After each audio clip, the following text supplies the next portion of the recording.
우리가 읽은 마태복음 22장의 이 비유는 누가복음에도 나옵니다. 차이가 있죠.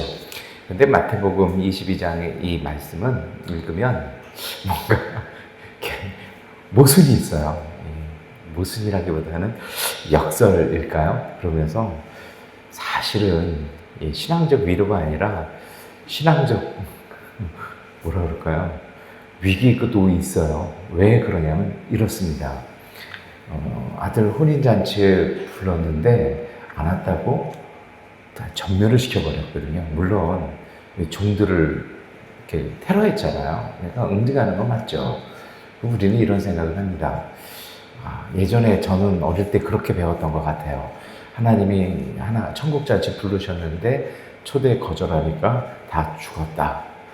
그리고 뭐 예복, 그래서 뭐 거기에 헌금도 있고 뭐 경건한 마음도 있고 순종도 있고 뭐 열몇 가지 막 이렇게 부흥사분들이 막 얘기하면서 그런 걸 갖추지 않으면 지옥 간다. 근데 그러다 보니까 저는 개인적으로 어떤 생각을 했냐면 옛날에 하나님이 그렇게 무서운 분인가? 그게 사실은 우리나라 이제 70년대, 80년대, 90년대를 지배했던 해석의 그 박모 교수님이 쓴 주석에도 그렇게 쓰여 있어서 아주 굉장히 강하게 그런 얘기해서 사실은 그런 신앙의 분위기 속에서 나온 구호가 예수 천당 불신 지옥인 거죠. 안 믿으면 지옥 간다 이런 얘기인데요. 그런데 이거는 이 복음서의 말씀을 아주 잘못 읽은 겁니다. 나중에 본문을 꼼꼼하게 찬찬히 읽어보면 그게 아니라는 걸 쉽게 알 수 있습니다. 첫 번째로 여기 나오는 이 왕을요, 하나님이라고 본문 자체는 예수님 언급을 안 하십니다. 다만 하나님 나라 비유를 얘기를 하시는데요. 근데 이거는 이제 예수님 시대 때의 비유법에 사회적 수사라는 게 있습니다. 뭐냐면 그 당시의 관례, 보통은 이러하다. 그런데 예수님 사용하시는 방법은 보통 너희는 이러지 않느냐. 그런데 하물며 천국은 어떠하겠냐. 이런 얘기예요. 그래서 이게 잘 드러나는 부분이 어디냐면 아들이 아버지한테 좋은 것 달라고 그러는데 아버지가 아들한테 뭐 전가를 주겠느냐. 하나님은 이보다 더 좋은 것을 주신다. 이게 사회적 수사거든요. 그러다 보니까 여기에 나오는 이 왕이 그래서 막 예복 안 입었다고 막 던져버리고 그러잖아요. 이 자체가 하나님 나라 아니라 세상에서 일반적으로 사용하는 어떤 하나의 문화라는 겁니다. 그러면 여기는 이러는데 천국은 어떻게 했느냐 이렇게 얘기를 한다라는 것이죠. 이러한 관점으로 좀 본문을 다시 볼 필요가 있습니다. 왕이 자기 아들 혼인잔치를 벌였어요. 이게 그냥 쉬운 사건 아닙니다. 저는 아직도 어릴 때 기억하거든요. 세계의 결혼식에서 찰스하고 다이애나의 몇 시간을 좀 지켜보면서 와 했는데요. 고대의 왕자의 혼인잔치는 단순히 그냥 왕 아들이 결혼하는 게 아니라 대부분 정략 결혼이잖아요. 그 나라의 국가, 외교, 안보, 이 경제, 이 모든 걸 다 합니다. 그러니 그 혼인잔치에 참석한다라는 건 사실은 뭐 거기서 사업권을 가져올 수도 있고 어떤 행방을 이뤄낼 수도 있고 굉장히 중요합니다. 그런데 좀 뜻밖의 상황이 벌어지죠. 한 사람은 밭으로 갔고 다른 사람은 장사하러 갔다. 이상한 일 아니겠습니까? 밭도 중요하죠. 장사도 중요합니다. 모두 살아가는데 필요한 일입니다. 오늘 본문이요. 왜 이런 일이 생겼냐면 이 필요한 게 다 필요하죠. 우리 본문은 그런데 초대받은 사람들은 그 말 들은 척도 하지 않고 저마다 제 갈 곳으로 떠나갔다. 이렇게 번역이 되어 있습니다. 그런데 마태복음에는요. 이게 아말레산테스라고 얘기를 하는데 이 말이 뭐냐면 대수롭지 않게 여겼다라는 겁니다. 그러니까 보잘것없이 여겼다. 관심 두지 않았다. 쉽게 말하면 모르는 게 아니라 알면서도 그 가치를 알아보지 못했다는 겁니다. 내가 그 혼인잔치에 가지 않음으로 인해서 어떤 일이 벌어질지를 몰랐다는 것입니다. 왕하고 사이가 안 좋을 수도 있죠. 그런데 여러분 혼인잔치에 초대받을 정도면 그 사람은 보통 사람은 아니지 않을까요? 그러다 보니 이 아멜레 산테스는요, 어떻게 읽어야 되는 것이 좋냐면 그 자리가 얼마나 중요한 자리인지를 몰랐다는 겁니다. 거기에 내가 안 감으로 어떤 일이 벌어질지 생각조차 못했다는 것입니다. 오늘 우리는 어떨까요? 내가 하는 일, 그 일 통해서 어떤 일이 벌어질지, 내가 해야 될 일인데 그 일 안 함으로 어떤 일이 벌어질지, 이것도 아멜레 산테스에 해당하는 것도 있습니다. 그런데 중요한 건 본문은요, 알면서도 이 가치를 못 알아봤다는 겁니다. 정말 엄청난 일이 일어나고 있는데 자신의 평범한 일상이 그것을 덮어버렸다는 것입니다. 본문은 이 아멜레 산테스가 나오고 그들은 밭도 갔고 장사도 갔다. 무슨 얘기입니까? 그게 더 중요했다는 것입니다. 사실 이 예수님 비유의 날카로움은 여기에 있습니다. 사람은 나쁜 것에만 중요한 걸 놓치는 건 아닙니다. 가끔은요, 좋은 것이 가장 중요한 자리를 차지할 때, 내가 좋아하는 것이 내 삶의 가장 중요한 자리를 차지할 때 사람은 길을 잃어버리는 것입니다. 우리에게도 소중한 건 많죠. 가정도 있고, 일도 있고, 돈도 있고, 책임도 있고, 관계도 있습니다. 그러나 이런 것들이 오늘 우리의 삶에서 주인이 되고 삶의 주요 부분을 다 채워버리고 나면 하나님의 부르심조차 주변으로 밀려난다라는 것입니다. 그래서 급한 건요, 언제나 큰 소리를 내면서 다가옵니다. 그래야 빨리 처리하니까요. 그러나 정말 중요한 건 대개는 조용히 찾아옵니다. 세상이 무섭게 변하고 있습니다. AI 출연이 그냥 옛날 영화 터미네이터에서 봤던 저 공상과학이야. 근데 그게 우리의 일상이죠. 근데 참 놀라운 건 아직도 전자계산기를 사용하고 그 카테고리를 가지고 있고 아직도 암살하는 카테고리의 삶을 산다면, 그런데 별 문제가 없어요. 살아가는데 아무 문제가 없어요. 그러나 이것들이 정말 조금씩 징조를 오지 않습니까? 저도 한국 가면 당황스러운 게 어디 가서 키오스크 하려면 참 힘들어요. 중요한 건 대부분 조용히 시작되어집니다. 그래서 신앙의 위기는 불신앙만이 아니고요, 안 믿는 것만이 아니고요, 무감각하는 겁니다. 하나님 믿지만 하나님께서 지금 하시는 일을 알아보지 못하는 것입니다. 하나님은 그 사건을 뚫고 지나가시며 새 일을 역사하시는데 그게 아직도 뭔 뜻인지 모르고 그저 옛날의 전통, 내 경험, 내 추억만 붙잡고 있는 것, 이것이 가장 무서운 재앙입니다. 예수님 시대의 사람들이요, 하나님 나라를 기다렸습니다. 그러나 정작 하나님 나라가 가까이 왔을 때 알아보지 않았습니다. 못한 게 아니라 안 했습니다. 왜요?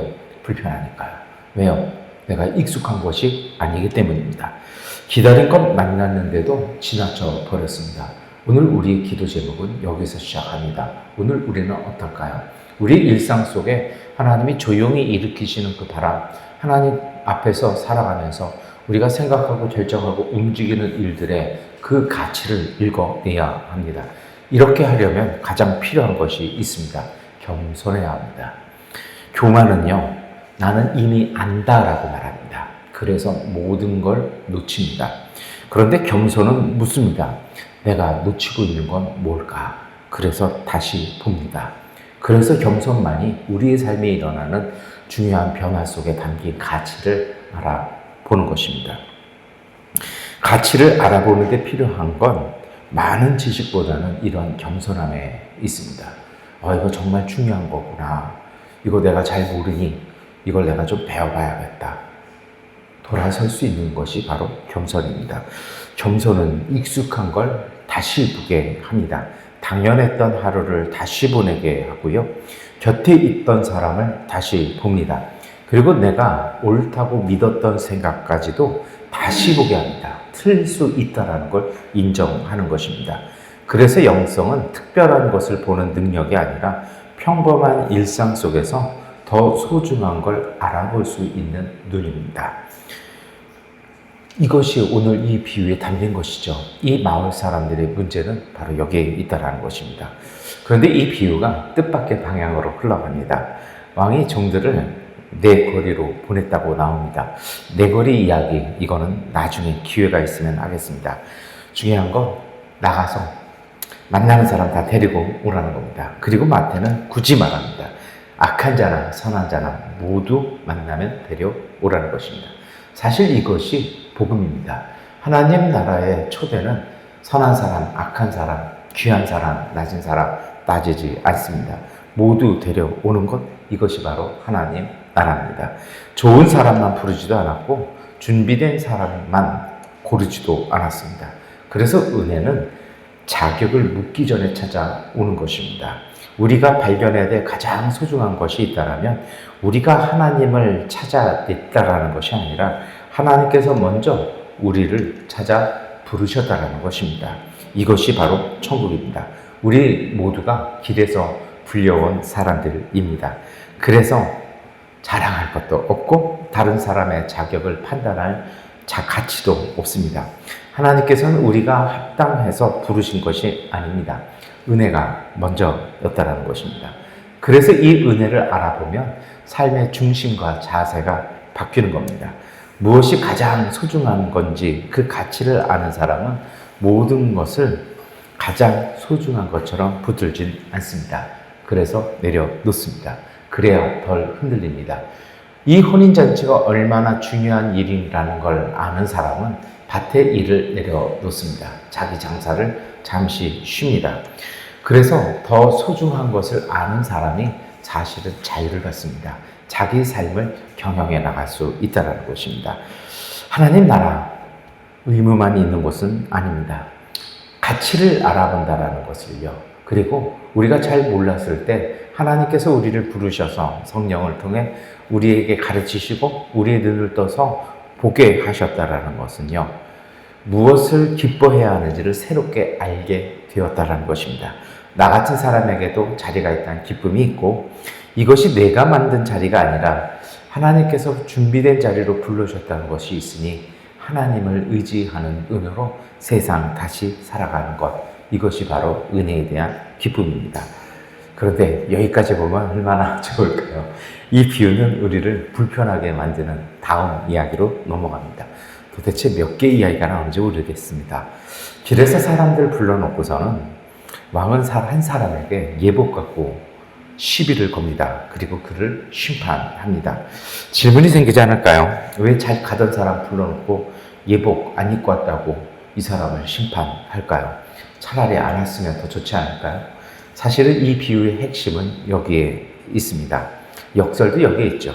초대에는 자격이 없습니다. 은혜는 누구도 가리지 않습니다. 그러나 그 부르심에 응답할 때 응답은요, 방향성이 있습니다. 예복을 입어서 초대받은 건 아닙니다. 초대가 먼저였죠.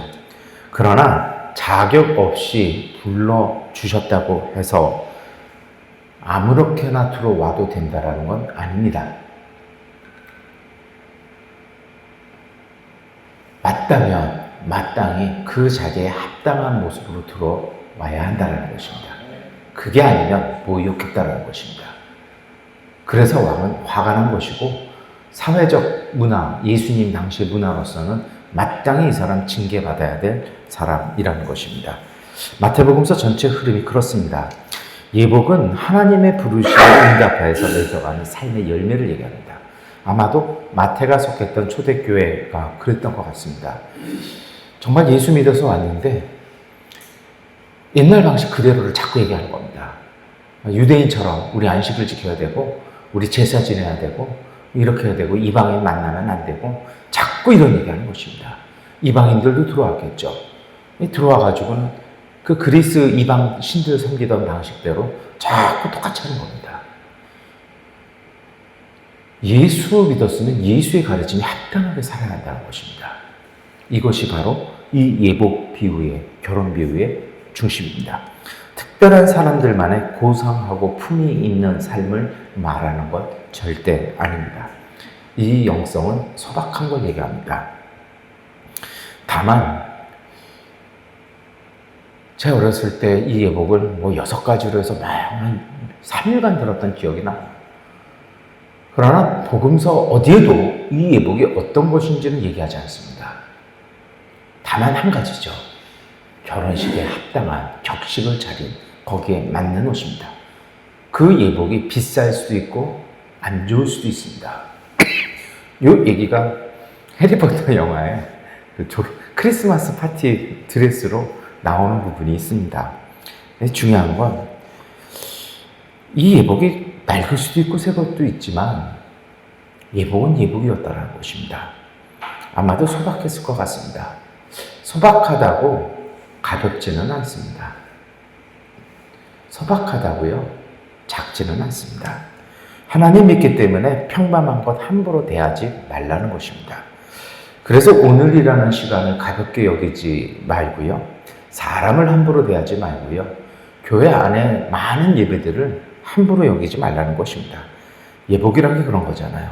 예를 다하라는 거잖아요. 내 선택과 삶의 방향을 하나님 앞에서 진지하게 받아들이는 것입니다. 그리고 그 가치에 맞게 쓰는 것입니다. 하나님이 은혜로 귀한 것 주셨는데 그거를 막 쓴다면요, 누군가 선물로 좋은 만년필을 줬는데 그 만년필 가지고 옛날 우리 어릴 때 하던 볼펜치기 하고 있다라면 그것은 맞지 않다라는 것입니다. 믿음은 평범한 삶을 특별하게 꾸미는 것은 아닙니다. 예복을요, 오해해서는 안 됩니다. 그러나 그 평범한 삶을 부르심에 맞게 더 깊고 뜻있게 살아가는 힘이어야 합니다. 이제 우리 기도할 시간입니다. 그래서 참된 영성은요, 가치를 알아보는 데서 끝나지 않습니다. 그 알아본 가치에 나를 맞추어 가는 것입니다. 말하는 것, 생각하는 것, 듣는 법, 옷을 입는 법, 밥을 먹고 사람을 대하고 내 혼자의 시간에 나 혼자의 삶을 채워나가는 모든 시간을요, 그 은혜의 가치에 맞추는 것입니다. 처음에 우리가 그 가치를 선택할 수 있죠. 믿음의 응답입니다. 그러나 이것을 오래 살아내면 이제 이 가치가 우리의 성품이 되어지는 것입니다. 처음에는 우리가 믿음을 붙드는 것 같지만 어느 순간 믿음이 오늘 우리를 붙들기 시작하는 것입니다. 그래서 그 은혜가 생각을 바꾸고 생각이 선택을 바꾸고 선택이 쌓여서 사람을 바꾸는 것입니다. 이것이 바로 예복의 힘입니다. 우리 힘으로 예복 완성하는 것이 아니라 받은 은혜에 감사할 줄 알고 불러주신 분의 마음을 알고 우리가 응답하며 살아갈 때 그 은혜가 우리를 만들어 가는 것입니다. 이 숨결, 이 믿음의 결로 하나님의 부름에 응답하며 소중한 삶 행복하시기를 축원합니다. 기도하겠습니다. 하나님, 오늘 우리가 해야 할 일에 마음 빼앗기고 정작 귀한 것을 지나칠 때가 많았습니다. 눈앞의 일만 크게 보지 않게 하시어 우리 곁에 조용히 다가오시는 주님의 부르심을 알아보게 하여 주옵소서. 장사하느라, 돈 버느라, 노느라, 사람 만나느라 허비하지 말게 하시고 이미 안다고 고집하지 않으며 다시 묻고 다시 보고 기꺼이 마음을 고칠 수 있게 하여 주시옵소서. 우리를 먼저 불러주신 은혜 가볍게 여기지 않아 그 은혜가 우리의 말과 선택과 사람을 대하는 태도에 천천히 스며들게 하심으로 대단한 사람 되기보다는 주님을 믿기에 오늘을 함부로 살지 않는 사람, 작은 것에도 진심을 다하는 마음을 심는 사람 되게 하여 주셔서 우리에게 주어진 하루를 잘 살아 마침내 우리의 삶이 주님의 부르심에 어울리는 사람, 그 숨결 되게 하여 주옵소서. 예수 그리스도의 이름으로 기도드립니다. 아멘. 기도하는 시간 갖겠습니다.